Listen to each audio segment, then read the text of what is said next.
All right, today we're diving deep into the complex and, let's be honest, pretty startling worldview of researcher Jordan Maxwell. What we're doing here is distilling the core, most provocative ideas from his body of work. So here's the big idea right from the get-go. The world as we know it is governed by a hidden language of symbols and words. It's an occult system, and occult just means hidden, that's operating in plain sight right in front of our faces. So, where do we start? Well, it all kicks off with this idea that the common words we use every single day, especially inside systems of power like the government and the courts, have a much deeper, hidden purpose, a controlling purpose. Let's start with something that sounds simple. The theory asks us to just stop and think about the language of our legal system. For instance, why do we call it a court? You might think that's just a coincidence, right? Well, according to this theory, it's not. It's a deliberate linguistic trap. You're there to play a game with a rocket because the system itself is a racket. And this idea of word magic, it doesn't just stop with the law.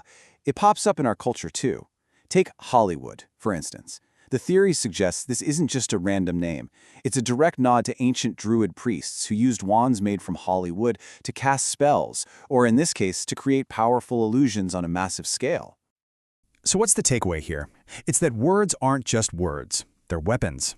The source material claims that human beings are word-responsive, which means we can be controlled and guided by the very specific use of language, turning a simple word into a powerful sword. Okay, so we've got this concept of words as weapons. Now, let's see how this idea builds into something much, much bigger. We're talking about the law, banking, and maybe even who you think you are.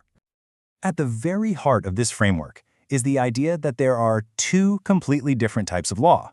First, you have the law of the land, which is supposed to govern actual living people.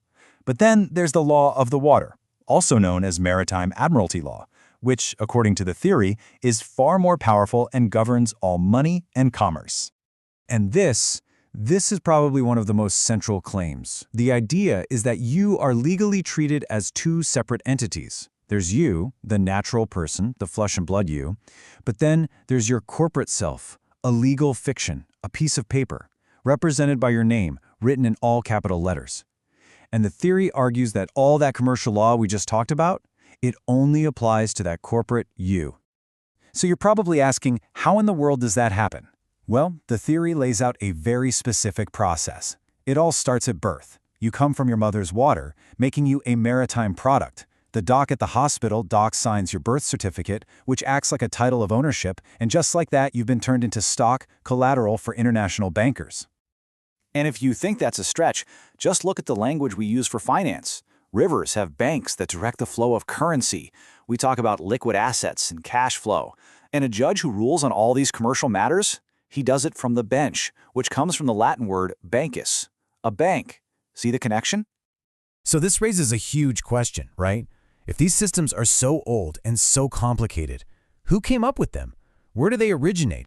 Well, the trail apparently goes way, way back, thousands of years. The theory traces it from ancient Sumeria, where the first concepts of gods and law started. Then to the Phoenicians, the merchant bankers, who designed these systems. It was adopted by Druid priesthoods, formalized by the Roman Empire, and then inherited by us in the modern Western world. Now this is where things take a turn into our most ancient origin stories. The theory claims there's been a massive mistranslation right at the very beginning of the book of Genesis. The Hebrew word used for God, Elohim, is actually a plural word. El is singular for God, but that I'm ending in Hebrew means it's plural.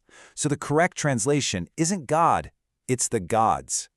And to back this up, the source material points directly to Scripture. Look at Genesis 1:28. The argument is that us and our isn't some kind of royal we. It's a literal reference to these plural gods, beings the source calls the sons of God, who remade humanity to look just like them.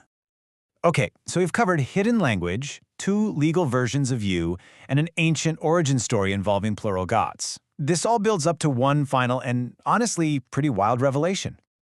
This is where it all comes together. The big claim is this: our entire civilization, our laws, our religions, our financial systems, it wasn't a human invention. According to this theory, it was all designed by these non-human gods for one single purpose: to manage their creation, us. And just like that, this huge, cosmic theory comes right back down to Earth, to you as an individual. That number you see on the screen, $6.5 million, that's the alleged monetary value of your body as a security. The claim is that you are, quite literally, a human resource, tracked by your birth certificate and social security number. And to tie it all up, the theory points to this famous passage from the Bible. The interpretation here is that our real struggle in this world isn't with other people or other governments. No, it's a struggle against these ancient, non-human principalities and powers who secretly rule the planet through the very systems they created. So, after going through all this, the work of Jordan Maxwell, when you boil it all down, really leaves us with one massive, unsettling question to think about. What if the systems that govern our lives, the very pillars of our reality, were designed by someone or something else entirely?